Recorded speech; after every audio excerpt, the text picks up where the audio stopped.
اور جنت میں جانے کا پروانہ کچھ لوگوں کو مل جائے گا اور سب جنت کی طرف جا رہے ہوں گے۔ اس میں بہت سارے لوگ ہیں جو پل صراط پر چل کر کے جنت پہنچے۔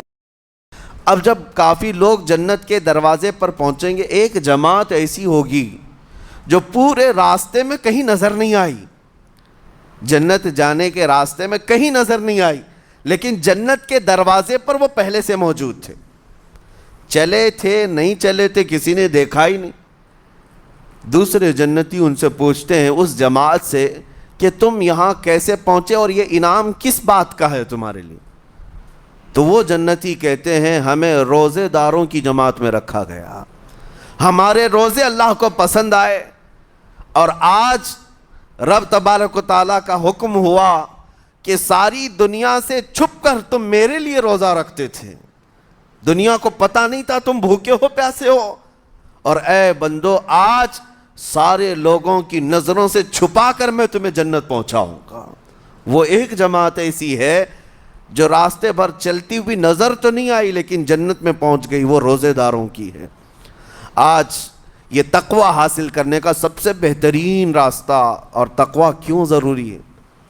اب آپ کے روزے سے کچھ حاصل ہوا نہیں ہوا آپ کو دیکھنا بھی ہے، یہ نہیں کہ کیلنڈر کی طرح گنتے جاؤ، 1 ہو گیا، 2 ہو گئے، 3 ہو گئے، ہوتے جائیں گے، یہ دن تو چلتے رہتے ہیں، گنتے گنتے 20 بھی ہو جائیں گے، 25 بھی ہو جائیں گے، 30 بھی ہو جائیں گے۔ روزے گننے کا حکم نہیں، اپنے آپ کو سرچ کرو پھر تھوڑی سی ورزش کرنے کے بعد بندہ ویٹ تول کر کے دیکھتا ہے کم ہوا گھٹا ہے کہ بڑا، ہر دن دیکھتا رہتا ہے۔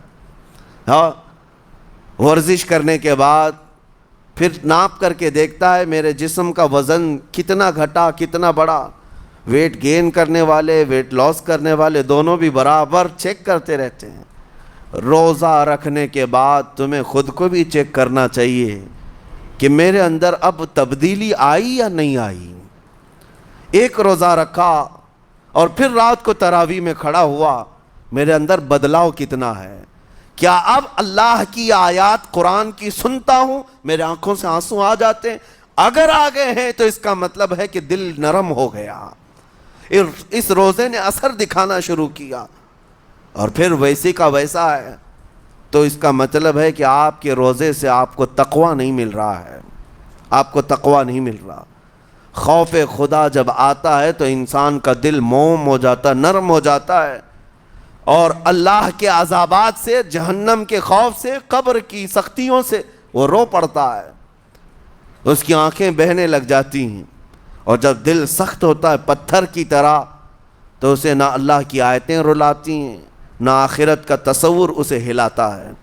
اسی لیے قیامت کے دن کے بارے میں آپ کو بتاؤں، نبی پاک صلی اللہ تعالیٰ علیہ وسلم کی امت کی طرف جہنم کی آگ شعلے لپکاتے ہوئے بڑھتی آ رہی ہوگی بہت تیزی سے، قریب ہے کہ وہ جہنم کی آگ سب کو اپنے لپیٹ میں لے لے۔ وہاں کھڑے ہوئے بہت سارے لوگ اپنے اپنے اعمال کا صدقہ پیش کرنے لگے، حاجی اپنے حج پیش کر رہے ہیں، نمازی اپنے نماز، روزے دار اپنے روزے، کہ اے جہنم ہماری یہ نیکیوں کا صدقہ رک جا۔ جہنم کی آگ بڑھتی چلی آئی، بڑھ رہی تھی۔ جبرائیل امین علیہ الصلاۃ والتسلیم حاضر ہوتے ہیں بارگاہ مصطفیٰ صلی اللہ علیہ وسلم میں، ایک پانی کا پیالہ انہوں نے پیش کیا اور کہا یا رسول اللہ صلی اللہ علیہ وسلم یہ پانی آپ اس آگ پر چھڑک دیں۔ نبی پاک صلی اللہ تعالیٰ علیہ وسلم نے وہ پانی اس آگ کی طرف پھینکا تو آگ دور چلی گئی، جو جہنم کی آگ اچانک بجھ گئی، کافی دور چلی گئی جو امت کی طرف لپک رہی تھی۔ رسول رحمت صلی اللہ تعالیٰ علیہ وسلم نے پوچھا جبرائیل سے یہ اتنا اثردار پانی ہے کون سا؟ یہ جبرائیل امین عرض کرتے ہیں یا رسول اللہ یہ آپ کے ان امتیوں کے آنسوؤں کا پانی ہے جو رات کھڑے ہو کر اپنے رب کے خوف سے رویا کرتے تھے، وہ اللہ کے خوف سے تھر تھراتے تھے، ڈر کر کے ان کے آنکھوں سے جو آنسو آتے۔ جبرائیل امین کہتے ہیں میں نے وہ آنسو جمع کر رکھے تھے اور وہ آج میں نے آپ کے سامنے پیش کیا۔ ایک آنسو کا قطرہ جہنم کی آگ بجھانے کے لیے کافی ہے۔ موتی سمجھ کے شان کریمی نے چن لیے قطرے جو گرے تھے عرق انفعال کے۔ عزیزان گرامی وقار، یہی وہ تقوی ہے، یہی وہ خوف خدا ہے جس کے متعلق اللہ قرآن میں فرماتا ہے لعلکم تتقون، تاکہ تمہیں تقوی مل جائے، اسی لیے روزے رکھے گئے ہیں، روزے فرض کیے گئے ہیں۔ تمہارا دل اگر سخت کا سخت ہی رہ گیا تو روزے اثر نہیں کر رہے ہیں، روزے اثر نہیں کر رہے۔ اور ظاہر سی بات ہے کاموں میں برکت نیت سے ہوتی ہے، کسی بھی عمل میں برکت اچھی نیت سے ہوتی ہے۔ اگر کوئی روزہ اس لیے رکھ رہا ہے، جیسے بہت سارے فائدے گنائے جاتے ہیں نا، روزہ رکھنے سے کینسر نہیں ہوتا، روزہ رکھنے سے جسم کے فاسد مادے ختم ہو جاتے ہیں، نکل جاتے ہیں، ڈاکٹرز بھی مشورہ دیتے ہیں مہینے میں ایک مرتبہ، ہفتے میں ایک مرتبہ باڈی کو فری چھوڑنا چاہیے۔ تو یہ تو جسمانی فائدے تو رکھے گئے ہیں، لیکن اگر تم روزہ اس نیت سے رکھ رہے ہو کہ میری باڈی صحیح ہوتی رہے، تو گویا کہ تم تو اپنی دنیاوی غرض سے روزہ رکھ رہے تھے۔ یہ فائدے تو ملنا ہی ملنا ہے، یہ فائدے یوں بھی ملیں گے اللہ تعالیٰ کی طرف سے آپ کو، لیکن نیت وہ نہیں۔ روزہ رکھنے کی نیت یہ ہو کہ میرا رب مجھ سے راضی ہو جائے اور مجھے رب تبارک و تعالیٰ کا خوف اور تقوی حاصل ہو جائے۔ نیت میں برکت ہے، اور جن کاموں کو آپ اچھی نیت سے کریں گے اسی طرح ان کاموں میں اثر بھی پیدا ہوگا۔ روزہ رکھنے سے پہلے آج نیت یہی کریں کہ مولا تعالیٰ یہ روزہ میرے تمام برے اعمال کے لیے کفارہ ہو جائے، یہ ڈھال بن جائے۔ جانتے ہیں آپ اپنے نفس امارہ کو روکنے کا سب سے بہترین آلہ بھوک ہے، بھوک۔ جتنا آدمی بھوک کے ذریعے سے اپنے نفس کو مار سکتا ہے دوسری کوئی چیز نہیں ہے۔ آپ دیکھیں اس رمضان المبارک میں بہت ساری حلال چیزیں آپ کو حرام کر دی گئی ہیں، یعنی سحری سے لے کر افطاری تک۔ میں یہ نہیں کہہ رہا کہ شراب پینا حرام ہے، نشہ کرنا حرام ہے، وہ تو پوری زندگی بھر حرام ہے، لیکن آپ کو چاول روٹی تو حلال ہے نا، سبزے سیب پھل فروٹ تو حلال ہے، لیکن یہ حلال چیزیں بھی اللہ نے آپ پر حرام رکھی ہیں، روزے کے عالم میں نہیں کھا سکتے۔ سحری سے لے کر افطار تک یہ حلال لقمے، پانی تو حلال ہے، پاک ہے، لیکن آپ کے لیے روزے کے عالم میں حرام ہے۔ اسی طرح شادی شدہ مرد اپنی عورت کے ساتھ زندگی بھر کبھی بھی جمع کر سکتا ہے، رات میں سو سکتا ہے، لیکن حالت روزہ میں وہ حلال کام بھی حرام ہے، حلال کام بھی حرام ہے۔ اپنی عورت سے جمع کرنا حالت روزہ میں کیوں روکا گیا؟ کھانا پینا بھی حلال تھا، عورتوں کے ساتھ شباشی بھی حلال تھی، لیکن روزے کے عالم میں ان حلال چیزوں کو روکا گیا۔ تو آپ سوچ سکتے ہیں اس چیز کو، سوچ سکتے؟ وجہ یہ ہے کہ حلال چیزوں سے آپ کو روک کر بڑے حرام چیزوں سے بچانا مقصود ہے۔ آج اگر اپنے آپ میں اتنا کنٹرول کر لے جاؤ کہ چند حلال چیزوں سے دن بھر بچ سکتے ہو، انشاءاللہ رمضان کے بعد بڑی حرام چیزوں سے بھی اللہ آپ کو محفوظ رکھے گا۔ میرے عزیزو، برا ہے ان لوگوں کا، برا ہے ان لوگوں کا، برا ہے ان لوگوں کا جن کو میرے آقا صلی اللہ تعالیٰ علیہ وسلم نے دعائے ہلاکت فرمائی۔ اس سے بدنصیب کوئی ہو سکتا ہے جن کے لیے رسول رحمت صلی اللہ تعالیٰ علیہ وسلم کی دعائے ہلاکت ہوئی ہو؟ حضور صلی اللہ تعالیٰ علیہ وسلم ایک دن مسجد نبوی شریف میں تشریف لے جا رہے تھے، منبر پر آپ نے قدم رکھا، آمین کہا، پھر دوسرے زینے پر قدم رکھا، آمین کہا، تیسرے زینے پر قدم رکھا، آمین کہا۔ خطبہ مکمل کیا، صحابہ نے پوچھا یا رسول اللہ صلی اللہ علیہ وسلم ہر زینے پر آپ قدم رکھتے ہوئے آمین کس لیے کہہ رہے تھے؟ سنو، رسول پاک صلی اللہ علیہ وسلم ارشاد فرماتے ہیں کہ میں جب پہلے زینے پر قدم رکھا تو سید الملائکہ جبرائیل امین آئے اور دعا کرنے لگے۔ کیا دعا کیا؟ یوں کہا، یا رسول اللہ صلی اللہ علیہ وسلم وہ شخص ہلاک و برباد ہو جائے جو آپ کا نام سنے اور پھر اس کے بعد درود نہ بھیجے۔ حضور فرماتے میں نے آمین کہا۔ حضور کا نام سنتے ہی آپ کی زبانوں پر درود آ جانا چاہیے۔ اللہم صلی علی سیدنا محمد وآلہ وصحبہ وبارک وسلم۔ میرے آقا فرماتے ہیں دوسرے زینے پر قدم رکھا تو جبرائیل امین نے یوں کہا یا رسول اللہ صلی اللہ علیہ وسلم وہ شخص ہلاک و برباد ہو جائے جو زندگی میں اپنے ماں اور باپ میں سے کسی ایک کے بڑھاپے کو پایا اور ان کی خدمت کر کے جنت نہیں حاصل کر سکا بلکہ ان کو ایسے ہی چھوڑے رکھا، ایسا شخص برباد ہو جائے۔ حضور فرماتے میں نے آمین کہا۔ پھر جبرائیل امین نے کہا تیسرے زینے پر قدم رکھتے ہی میرے آقا فرماتے ہیں جبرائیل نے یوں دعا کی کہ اے اللہ کے رسول وہ شخص ہلاک و برباد ہو جائے جو رمضان کا مہینہ پایا لیکن اس کا ادب نہیں کر سکا، اس کا احترام نہیں کر سکا۔ حضور فرماتے میں نے اس پر بھی آمین کہا۔ جس کی ہلاکت کے لیے جبرائیل امین دعا کر رہے ہوں اور اس دعا پر سید الانبیاء آمین کہہ رہے ہوں، ایسے شخص کی بربادی کا کیا انجام ہو سکتا ہے؟ وہ کتنا بد نصیب ہوگا۔ اسی لیے میرے عزیزوں مسلمانوں میں یہ رواج ہی نہیں ہونا چاہیے کہ اٹھ کر کے پوچھتے رہیں روزہ ہے کہ نہیں ہے، روزہ ہے کہ نہیں ہے۔ مسلمان ہے تو روزہ ہے، اور یہ کوئی آپشنلی عبادت نہیں ہے کہ 4 رکھ لیا 2 نہیں رکھا، آپشنلی نہیں، یہ فرض عین ہے۔ ایک روزے کو چھوڑنے کا گناہ فرمایا گیا 600 سال تک اسے دوزخ میں رکھا جائے گا، 600 سال تک۔ یہ معمولی چیز نہیں ہے، اور جن کے پچھلے روزے قضا ہو چکے ہیں معاف نہیں ہوں گے۔ تھپڑ مار لیں گال پہ، توبہ توبہ کر لیں، معاف نہیں ہوں گے۔ توبہ تو کرنے کے ساتھ ساتھ قضا بھی کرنا ہوگا۔ جب موقع ملے سال بھر میں اپنے چھوٹے ہوئے روزوں کو واپس کرنا ہے۔ اس کی اہمیت میں آپ کو بتا دوں، ایک روزہ اگر جان بوجھ کر کے کسی نے توڑا یا چھوڑا تو جانتے ہیں اس کا کفارہ کیا ہے؟ اس کا کفارہ یہ ہے کہ اس کے بدلے میں دوسرے دنوں میں 60 روزے کنٹینیو رکھے۔ رمضان کا ایک روزہ پورا کرنے کے لیے 60 روزے رکھنے پڑ جائیں گے۔ ہاں اگر کسی عذر کی وجہ سے، کسی تکلیف کی وجہ سے چھوڑا تھا، بیمار تھا یا سفر میں تھا یا تکلیف کی شدت تھی، اس وجہ سے روزہ چھوڑا تھا، تو اس کے بدلے میں ایک روزے کی قضا ایک ہی روزہ ہوگی۔ لیکن بغیر کسی عذر کے، شہوت کی وجہ سے، نفس پرستی کی وجہ سے توڑا تھا یا چھوڑا تھا تو پھر 60 روزے رکھنے پڑ جائیں گے۔ اس سے اندازہ ہوتا ہے کہ ایک روزے کی اہمیت کیا ہے رمضان کے۔ اسی لیے میرے عزیزو یہ روزے آسان ہیں، روزے آسان ہیں، اس کو رکھ لو، اس کی جزا بہت بڑی ہے، اس کی جزا بہت بڑی۔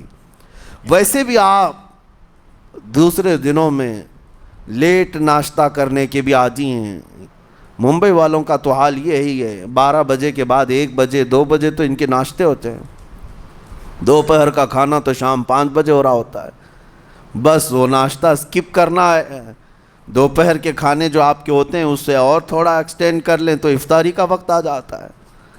کوئی بہت بڑی دقت کی بات نہیں، کوئی بہت بڑے بوجھ کی بات نہیں، آسان ہے۔ آج الحمدللہ ہمارے 5 سال 6 سال کے بچے روزہ رکھ لیتے ہیں، تو بڑوں کو تو اللہ نے جو طاقت عطا کی ہے، روزہ ہرگز ترک مت کرو۔ لیکن ساتھ میں آج یہ میسیج ضرور دوں گا، نیت یہ کرو کہ مجھے تقویٰ مل جائے، مجھے پرہیزگاری مل جائے، اور یہ آپ کو خود چیک کرنا ہوگا۔ روزانہ رات کو نماز میں کھڑے ہو جاؤ تراویح کے، دیکھو کہ کتنی تبدیلی آ رہی ہے۔ آج میں نے روزہ افطار کیا، میرے اندر بدلاؤ آیا کہ نہیں آیا؟ اور اگر نہیں آ رہا ہے، کوئی تبدیلی نہیں آ رہی ہے، تو اس کا مطلب ہے آپ تقویٰ نہیں حاصل کر رہے، آپ تو روز مرہ کی روٹین پر چل رہے ہو۔ روٹین پر چلنے کا مطلب یہ روزہ نہیں ہے۔ روزہ تقویٰ دے کر جاتا ہے بندے کو، روزہ خوف خدا دے کر جاتا ہے بندے کو۔ اسی لیے میرے عزیزو آج دیکھیں آپ بہت ساری برائیوں سے رمضان میں بچ جاتے ہیں، تھوڑی اور محنت کی ضرورت ہے۔ ہم نے دیکھا ہے بہت سارے گھروں میں، باقی عیاش گھروں کی مجھے کوئی وہ نہیں ہے، ان سے کوئی لینا دینا نہیں، لیکن نارمل مسلمانوں کے گھروں میں بھی ہوتا یہ ہے، عورتیں بچوں کو تلقین کرنا شروع کر دیتی ہیں، گانے بند کرو، ٹی وی بند رکھو، بہت ساری چیزیں بند رکھو کہ رمضان آیا ہوا ہے۔ اور رمضان میں اگر ٹی وی لگا بھی لیا تو کچھ اسلامک چیزیں دیکھنے لگ گئے، ماحول تم نے خود ہی بدلا ہے اپنے گھر میں، کچھ چیزوں کو آپ نے بدلا ہے اور کچھ چیزوں کا ادب آپ نے کرنا شروع کیا ہے، اسی کو اور تھوڑی سی محنت کے ساتھ بڑھا لیا جائے، قسم رب ذوالجلال کی ہر برائی رمضان میں ہی آپ سے ختم ہو جائے گی۔ جس کی کوئی چیز چھوڑنے پر نہیں چھوٹتی ہے وہ رمضان میں کر کے دیکھ لے، اللہ کی بارگاہ میں یاد کرے کہ مولا دن بھر میں تیری رضا کے لیے بچ رہا ہوں، مجھے میری باقی زندگی میں ان گناہوں سے بچا لے۔ وہ رحمان ہے، جب وہ تمہیں اس کے بدلے میں جنت دیتا ہے تو یہاں برائیاں کیوں نہیں چھڑواتا؟ یقیناً وہ برائیوں کو تم سے دور کرے گا۔ قرآن کا فرمان عالی شان لعلکم تتقون، اسی پر میں نے آپ کے سامنے بات رکھی ہے۔ روزے اس لیے فرض کیے گئے ہیں تاکہ تمہیں تقوی مل جائے، پرہیزگاری مل جائے۔ بعض لوگوں کو دیکھا گیا ہے رمضان المبارکہ میں بھی وہ اپنی بری حرکات سے باز نہیں آئے، ان کی روٹین ویسی ہی جاری رہی، نعوذ باللہ نظروں کی خطائیں بھی باقی رہیں۔ اور سب سے بری چیز یہ ہے کہ رمضان میں شیطان کی نیابت اگر کوئی کر رہا ہوتا ہے تو تمہارا یہ موبائل فون ہے۔ اکثر لوگ یہ سمجھتے ہیں کہ اس موبائل فون کو ہم استعمال کرتے ہیں تاکہ ٹائم پاس ہو جائے، روزہ کا وقت قریب آ جائے۔ اس ٹائم پاس کے چکر میں تم کیا کیا دیکھتے رہ جاتے ہو اور کہاں تک یہ چیزیں پہنچاتی ہیں تمہیں اندازہ بھی نہیں ہوتا، احساس بھی نہیں ہوتا، تو تمہاری رہی صحیح عبادت کو بھی یہ ہضم کر جاتا ہے، کھا جاتا ہے۔ اس کے استعمال پر اگر کنٹرول ہے تو خوب استعمال کرو، لیکن کنٹرول نہیں ہے تو اے نوجوانوں اس کا بھی روزہ رکھو، اس انٹرنیٹ کی بلاؤں سے محفوظ ہو جاؤ۔ اس لیے کہ بہتوں کو میں نے دیکھا ہے ان کے دن بھر اور رات بھر رمضان میں سوشل نیٹ ورکس پر مصروفیت ویسی کی ویسی ہے جیسے دوسرے دنوں میں تھی۔ وہ رات بھر چیٹنگ میں بھی مصروف ہیں، ایک دوسرے کو ادھر ادھر بھیجنے میں بھی مصروف ہیں، ساری چیزیں جوں کی توں چل رہی ہیں۔ تو تمہارے موبائل نے تمہیں تقوی سے بہت دور رکھا ہے، تمہیں رب تعالیٰ کے قریب ہونے نہیں دیتا۔ اپنے آپ کو بدل لو۔ ظاہر سی بات ہے یہ سخت چیز ہے، اگر کوشش کرو گے تو بچ جاؤ گے، اور تقوی اتنی آسانی سے تو نہیں ملتا۔ اپنے آپ کو سٹرگل کرو، انشاءاللہ العزیز دل پاک ہو جائے گا، پھر آپ کو اپنی زندگی کے اندر جو اجالے نظر آئیں گے وہ خود آپ محسوس کریں گے، آپ محسوس کریں گے۔ گناہوں کے اندھیروں نے دل پر ایسی کالک رکھی ہے کہ آپ کو کچھ بھی یہاں پر سمجھ میں نہیں آتا، ورنہ نمازوں کا لطف ایسا ہے، قرآن کا مزہ ایسا ہے، جسے یہ لگ جائے دنیا کی کوئی نعمت اس کے سامنے ہیچ نظر آتی ہے، کوئی چیز اسے اچھی نہیں لگتی، لیکن کب؟ جب اسے تقوی کا اجالا حاصل ہو جائے۔ میرے عزیزو، اللہ کریم کی بارگاہ میں دعا گو ہوں، مولا قدیر و جبار ہم سب کو تقوی و پرہیزگاری عطا فرمائے، اور ہم سب کے روزوں سے اللہ تعالی ہمیں پرہیزگاری عطا فرمائے۔ ان روزوں کے انوار اور برکات اور رمضان کے احترام کی ہمیں توفیق عطا فرمائے۔ مولا کریم تیری خشیت سے اور تیرے خوف سے آنکھیں جو بھیگتی ہیں ان آنکھوں میں ہمارا شمار فرما دے، تیرے یاد میں رونے والے بندوں میں ہم سب کو شامل فرما۔ وصلی اللہ تعالی علی خیر خلقی محمد وآلہ واصحابہ اجمعین، وآخر دعوانا ان الحمد للہ رب العالمین۔ السلام علیکم۔